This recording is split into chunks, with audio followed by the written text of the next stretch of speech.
Visayas, Mindanao at buong mundo. Ngayon ay Martes, October 31, 2023.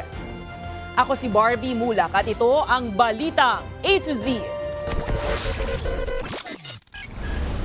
COMELEC, halos kumpleto na ang pagbibilang ng mga nanalo sa BSKE. Habang bilangan sa plebisito sa Bulacan, nagpapatuloy. Gamit at pera sa mga barangay, pinaiimbentaryo ng DILG. Turnover ng mga opisina, binigyan ng 3 linggong palugit.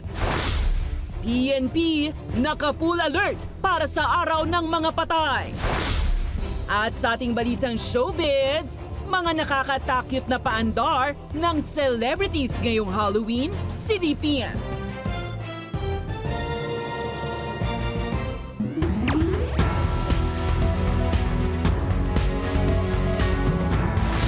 Magandang gabi, pambungad sa ating newscast. Nagpapatuloy ang canvassing of votes para sa plebisito sa probinsya ng Bulacan na isinabay sa barangay elections kahapon. Pero sa huling ulat, lamang na ang bumoto laban sa reclassification ng San Jose del Monte bilang highly urbanized city. May balitang A to Z si Ian Maghanoy. Tapos na ang Barangay and Sangguniang Kabataang Elections o BSKE sa buong Kapuluan. Gayunpaman, nagpapatuloy pa rin ang puspusang canvassing of votes o ang pagbibilang ng boto sa probinsya ng Bulacan, partikular sa San Jose del Monte. Isinabay kasi kahapon sa BSKE ang isang plebisito para sa 24 na LGU sa Bulacan upang mapagbotohan kung karapat-dapat bang gawing highly urbanized city ang Local Government Unit o LGU ng San Jose del Monte. Siguro nakikita nyo naman sa itsura ko, no? Wala pang tulog. Ganon din yung mga tao dito, lalo na yung mga teachers natin. Nag-convene lang kami ng 6 o'clock kagabi. Nag-recess habang naghihintay ng mga plebiscite returns. Alinsunod sa Proclamation 1057 na pinirmahan ng nagdaang Duterte administration noong 2019, ang populasyon at kita ng San Jose del Monte, Bulacan ay una nang pinatunayan ng Department of Finance at ng LGU. Ibig sabihin, kwalipikado na ang San Jose del Monte, Bulacan na ma-ratify bilang isang highly urbanized city sa oras na ito ay humakot ng boto mula sa plebisito ng buong Bulacan. Pero sa ngayon, nangingibabaw ang bilang ng mga bumotong hindi pumayag dito, kabilang ang ilang residente ng Malolos City. Kasi dapat hindi alis ng San Jose del Monte, hindi maging city. Kasi Bulacan yan eh. Kung papayag sila, papayag din ako. Mag-yes din ako kung gano'n. Gayunpaman, kumbinsido ang mga residente ng San Jose del Monte na uunlad ang kanilang LGU kung yes ang kanilang boto. Yung pagtaas ng sahod, yung pagtatayo ng malalaking pabrika dito sa amin para yung mga kagaya, yung mga parating na mga kabataan, di ba? Hindi na sila lalayo, dito na lang. Okay naman po, yung nilagay ko po yes dahil maganda daw yung yes. Okay, kumbaga kung yung San Jose daw ay magiging mag-improve pag yes ang lumabas. Sa ngayon, 14 na LGU sa Bulacan ang nakapagsumite na ng canvass returns sa Provincial COMELEC Office ng Bulacan, habang 10 LGU pa ang hinihintay na makapagsumite ng kani-kanilang canvass mula sa kani-kanilang plebisito. Otomatiko namang mababasura ang naturang proklamasyon sa oras na makahakot ng mas maraming botong no ang naturang plebisito. Ganun po talaga yun. Yung nagtatanong kung bakit po probinsya ng Bulacan ang boboto, pagka-take decision po ang Korte Suprema sa kaso ng Umali versus Comelec kung saan nasabi ng Supreme Court dahil mas maapektuhan yung buong constituency, maapektuhan yung mismong alaga area at the same time yung mismong era o yung income ng probinsya. Para sa Balitang A to Z, Ian Maghanoy. Kaunti na lang na posisyon ang hindi pa naipoproklama sa katatapos na BSKE, habang may bilin naman ang Pangulong Bongbong Marcos Jr. sa mga bagong halal na opisyal. Narito ang ating Balitang A to Z. Today, everything should happen. We should proclaim the winning candidates at all costs today. Ngayong araw ang target deadline ng Commission on Elections na iproklama lahat ng nanalo sa katatapos na barangay at sangguniang kabataan elections kahapon. Yun nga lang, hanggang kaninang alas 8 ng gabi, nagpapatuloy pa rin ang bilangan sa 3 barangay sa Quezon City. Ayon pa sa COMELEC, 5 barangay din sa Lanao del Sur at 2 barangay sa Calbayog City, Samar ang naantala ang mismong halalan. Nadali kasi ang delivery ng mga election paraphernalia at may insidente ng panghaharas ng mga insurgent, pero agad namang itinuloy ang halalan doon. Doon po sa nag-delay o nag-cause ng delay ng delivery ng election paraphernalia o kaya hindi natuloy kaagad ang halalan doon sa area, pagkatapos ng election, we will deal with you. We will never forget what happened. Hindi po forgivable yon. Sa tala ng PNP at COMELEC, aabot sa 19 na katao ang nasawi sa election-related violence. 17 rito ang mula sa Bangsamoro Autonomous Region of Muslim Mindanao. These figures being a cause for concern for COMELEC, of course, we, as much as possible, we don't want these incidents to happen. This is still quite low and compared to 2018. Coming from the previous elections, so we have 300 plus incidents resulting into less than 100 deaths. Sa kabila nito, para sa tagapagsalita ng BARM, maituturing pa ring payapa sa pangkalahatan ang BSKE sa rehiyon. May mga violent incidents but very few compared doon sa total number ng elected posts. Tingin ho natin ay merong mga munisipyo rito, may mga areas dito na sa matagal na panahon ay hindi talaga nagkakaroon ng eleksyon dahil merong absolute control yung mga clans. Ngayon lang ho nagkaroon ng pagbubukas doon sa mga munisipyo na ito at areas na ito dahil ho sa pagkaka-create ng panibagong autonomous region. Kanina, nagpaabot na ng pagbati ang Pangulong Marcos sa mga bagong halal na opisyal sa bansa at iginiit nito ang mahalagang tungkulin ng mga ito. Bilin ng Pangulo sa mga bagong lingkod bayan. Maging tapat po tayo sa lahat ng oras. Lagi po nating unahin ang kapakanan ng sambayanan sa ating pagkakaisa at kolektibong pagsisikap. Tiyak na maisusulong natin ang bagong Pilipinas kung saan ang bawat barangay ay mapayapa, masaya at maunlad. 3 persons deprived of liberty naman ang nahalal sa posisyon sa katatapos na barangay elections. Ayon sa COMELEC, mula sa mga piitan ng Dasmariñas City, Cavite, Tanay Rizal at Cagayan de Oro City ang mga PDL. Napawang para sa barangay Kagawad ang mga naipanalong posisyon. Bukod sa pagkakahalal ng mga PDL na wala pang pinal na sentensya, matagumpay ring nakaboto sa BSKE ang nasa mahigit 26,000 na PDL sa buong bansa. Ang resulta po nito ay 90% ang overall turnout of votes po natin, ang pakataas. Napakaganda po, wala pong untoward incident happen. Habang may hearing pa yan at inirespeto ang karapatang pantao. Pero once magkaroon ng desisyon yan, dalawa lang yan. Either acquitted ka or ikaw ay talagang guilty. Kung acquitted ka, makakapagsilbi sila, lalabas sila eh. Pero kung ikaw ay guilty, malamang yan, may disqualification yan. Ano nga ba ang sunod na mangyayari matapos mahalal ang mga barangay at sangguniang kabataan officials? Ayon sa DILG, mayroon silang 3 linggo para mag-imbentaryo ng mga gamit ng barangay at makapaglipat ng kapangyarihan sa mga bagong halal na opisyal. Narito ang balitang A to Z ni Miko Agustin. Yung mga bagong naproklama kagabi, ang tanong, kailan kami papasok? Magbibigay ng hanggang 3 linggong palugit ang Department of Interior and Local Government para sa transition period sa mga bagong uupong barangay at sangguniang kabataan officials sa bansa. Ayon kay Interior Secretary Benhur Abalos, hindi malaki ang epekto ng transition sa mga nakaupo na opisyal at muling nanalo sa BSKE. Pero paano ang paglipat ng kapangyarihan na tungkulin mula sa incumbent at bagong halal? Bilang tugon, ipinagutos ng ahensya sa isang memo ang pagsisiguro ng tamang inventaryo at turnover lalo na sa mga dokumento, sasakyan at pera ng mga opisina. Ang tinatawag natin Barangay and SK Inventory Team. Ito'y minanduhan ng DILG na March pa lang. Inventaryo nila lahat ng pagmamayari ng barangay, lahat ng pera, lahat ng dokumento, lahat ng record para pag-upo ng bago, properly ma-turn over ito at mapirmahan ito. Git na ahensya ito ay para maiwasan ang gulo sa pagitan ng luma at bagong opisyal na magkakaribal sa politika. Pero sakali naman raw magkaaberya ayon kay Abalos, kung may ganung mga usapan na nagkakagulo on the ground, anyone amongst us, the user or even I could go there para ayusin po kung anong gulo meron. ayon sa DILG, pwede na agad maupo ang mga bagong halal na barangay officials alinsunod lamang sa dalawang bagay.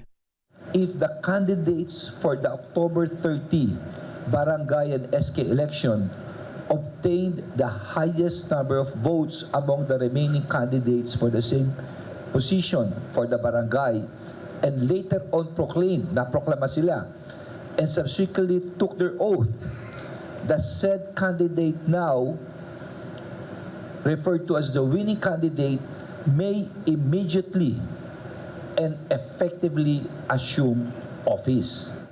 Habang may mandatory training naman na requirement para sa mga nanalong SK officials bago sila makaupo sa pwesto.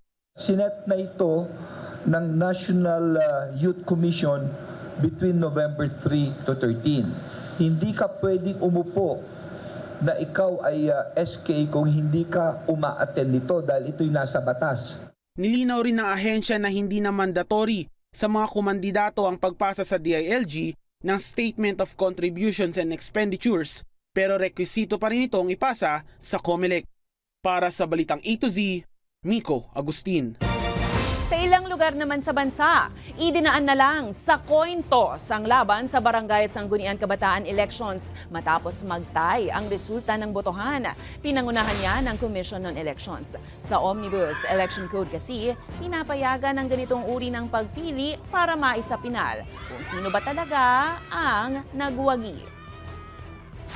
Wala nang bakas ng nagdaang Barangay at Sangguniang Kabataan Elections sa lungsod ng Marikina matapos agad na nailigpit at na-recycle ang mga election posters ng mga kumandidato rito. Ayon sa pamunuan ng City Environmental Management Office, linggo pa lang, nagbaklas na ang karamihan sa mga kumandidato pati na ang kanilang mga supporter ng mga ginamit na poster gaya ng tarpaulin. Alinsunod na rin yan sa pagpapanatili ng kalinisan sa syudad. Halos konti rin umano ang mga kalat sa pangkalahatan na naganap na BSKE kumpara sa national elections noong nakaraang taon. Hindi na rin sila nahirapan sa pag-iikot at pagbabaklas sa mga common poster areas. May paalala naman ang Commission on Elections sa mga kandidato ukol sa kanilang mga posters na nakakabit pa rin sa posters area matapos ang halalan. Ayon sa Resolution 10924, lahat po ng election paraphernalia na nakakabit, be it sa bahay, be it sa mga common poster area, ay dapat po alisin within 5 days after the elections. Matapos magbantay sa BSKE, nakatutok naman ngayon ang kapulisan sa dagsa ng tao sa mga sementeryo ngayong Undas. Ano nga ba ang schedule ng malalaking sementeryo at uulanin ba ang piyesta ng mga patay? Alamin sa Balitang A to Z ni Giselle Simon. Para matiyak ang kaligtasan ng publiko na dadalaw sa kani-kanilang mga yumaong kaanak, nag-inspeksyon sina Interior Secretary Benhur Abalos Jr. at National Capital Region Police Chief Brigadier General Melencio Nartates Jr. sa Manila North Cemetery ngayong araw. Ayon sa NCRPO, nananatiling nakataas ang full alert ng kapulisan kapwa dahil sa kakatapos na barangay elections at sa dagsa ng tao ngayong Undas. The full alert will be in effect until suspended. Siguro aabot yan pagkatapos ng Undas kasi nandyan na. Dire-diretso yan yung ating election. It's not yet over because meron pa tayong reverse na gagawin. Yung mga paraphernalia, election returns, kailangan nating ma-preserve such that mapupunta yan sa COMELEC at saka sa Treasurer's Office ng kada munisipyo.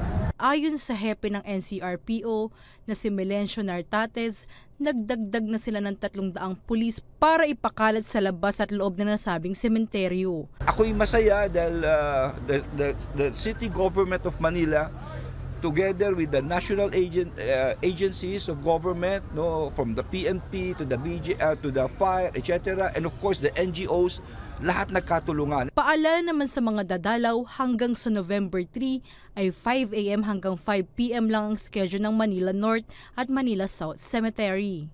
Sa Manila Memorial Park naman sa Sucat, Parañaque, maaaring bumisita anumang oras hanggang November 1. Ibig sabihin, hindi magsasara ang sementeryo at papayagan rin ng overnight visitors. All out po kami for security of our clients and visitors po for Undas. So we have, sir, 35 na police po, nakakalat na po ngayon, sir, kung makikita niyo po. Meron din po kami, sir, 52 na barangay BF multipliers. And then yung guards po namin, sir, from 25 po, na doble na rin po yun, sir.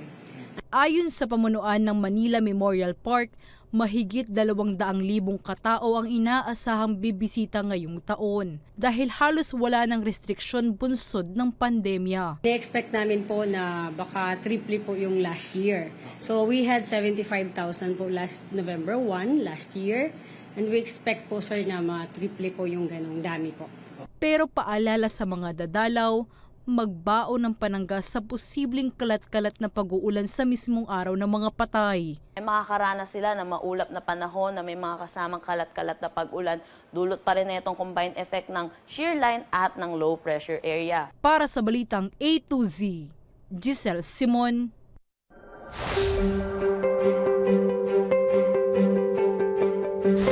Huli sa kuha ng Space Telescope ng NASA na Galax ang remnant ng malaking stellar explosion na tila hugis bungo. Ayon sa NASA, naganap ang stellar explosion 5 hanggang 8,000 taon na ang nakalilipas. Matatagpuan ito sa layong 1,500 light years mula sa constellation Cygnus. Susunod, presyo ng sibuyas at bigas hindi raw tataas hanggang matapos ang taon. At Prime Minister ng Israel tumanggi sa hiling na ceasefire. Abangan ang kumpletong ulat sa pagbabalik ng Balitang A to Z.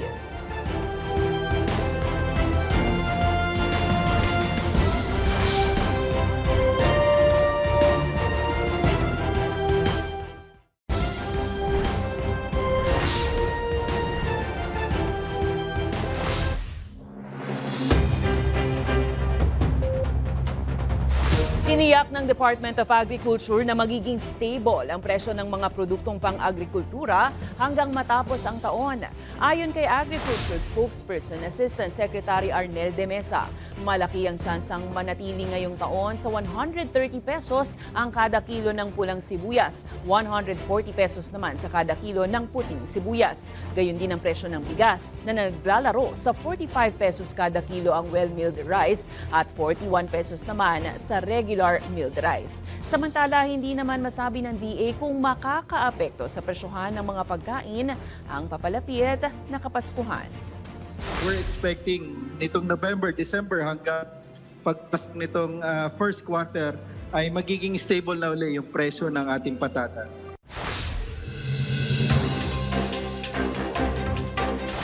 Nasa ikapitong ranggo ang Pilipinas sa buong mundo sa may pinakamabilis sa pag-usad ukol sa Remote Work Hub ayon sa work and travel platform na Nomad List.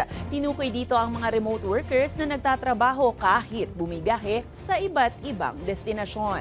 Samantala, bahagyang bumaba ang utang ng Pilipinas ayon sa Bureau of Treasury. Mula sa 14.35 trillion pesos noong Agosto, bumaba ito sa 14.27 trillion pesos nitong Setyembre.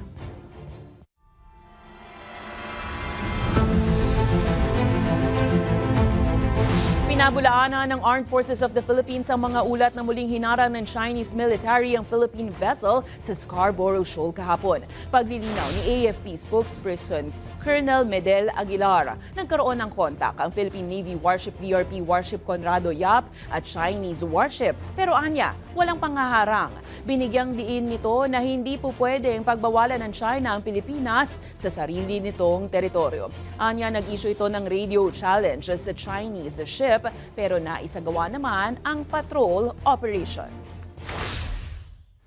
There was no restriction because how can they restrict us in our own area, in our own maritime zone? So it's not true. We cannot trespass in our own backyard. and no one can prevent us from entering our own home. So there is no truth to what they're saying.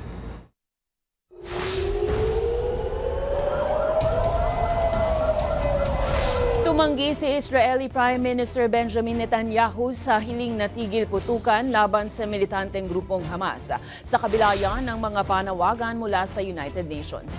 Katwiran nito, kung magsasagawa ng ceasefire ay tila sumuko na rin anya sila sa Hamas. Maalalang nagsimula ang panibagong girian sa pagitan ng Israel Defense Forces at Hamas halos isang buwan na ang nakalilipas nang umatake ang militanteng grupo sa Israel na ikinamatay ng higit 1,400 na individual. Isinasapinal na ang paglipat ni NBA star James Harden sa Los Angeles Clippers mula sa Philadelphia 76ers. Ito ay matapos ang report ng isang blockbuster trade sa pagitan ng Clippers at 76ers na kinabibilangan ng naturang NBA star. Dahil dito, magkakaroon na ng 3 superstar player ang Clippers na pinangungunahan sa ngayon ni Kawhi Leonard at Paul George at kasalukuyang may 2-1 record sa West Division. Ito na rin ang ika-5 team ni Harden mula nang madraft ito ng Oklahoma City Thunder noong 2009 at ika-3 sunod niyang paglipat mula sa isang superstar team gaya ng Brooklyn at 76ers. Sa aming pagbabalik, paandar na ilang celebrities ngayong Halloween, si Lipin. Manatiling nakatutok, kayo ay nanonood ng Balitang A to Z.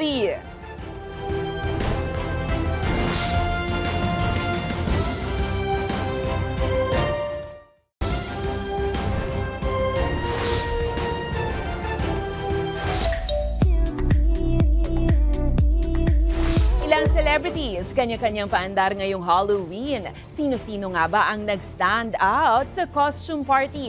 Alamin sa Balitang A to Z Spooky Showbiz ni Lane Garcia.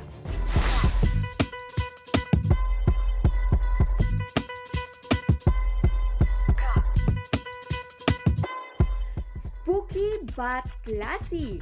Yan ang dinaluhan ng iba't ibang celebrities sa katatapos lamang na Shake, Rattle and Ball Halloween party kagabi na ginanap sa National Museum of Anthropology.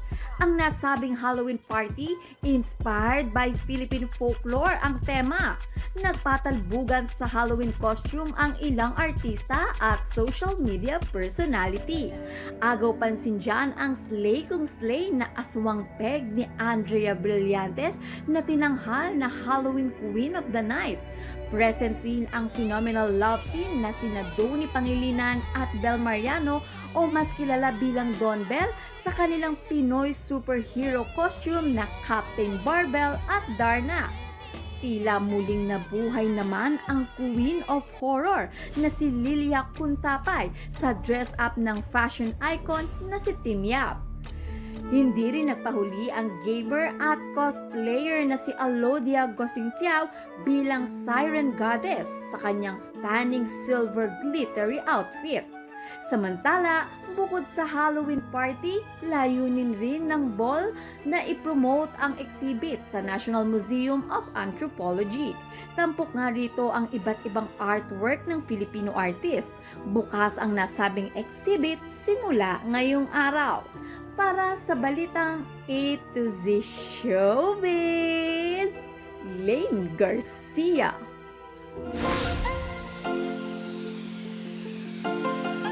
At para naman sa ating balitang nakaka-good vibes, katatapos nga lang ng eleksyon para sa barangay at sangguniang kabataan, hindi naman mawawala sa isang klase ang class officers na nahirang nakahalili ng guro sa paggabay sa mga estudyante. Kaya naman, ang isang very pretty na mag-aaral na ito, very emotional, nang hindi raw siya na-nominate mapasama na maging class officer. Bakit? Bakit? Sige, explain mo kay tita bakit. Ang nangyari ay hindi ako naging classroom officer. Binot, ano ba? Lahat ng mga classmates ko, hindi ako na-vote. Ano ba? Ano ba tinakbo mo? I just wanted to be the muse. Gusto... Hindi ka piniling maging muse? And that's just not fair. Bakit? Lahat ng mga girls doon ay maganda mas sa akin. Iyaan mo bukas. Aayusan kita. Ikaw ang pinakamaganda bukas.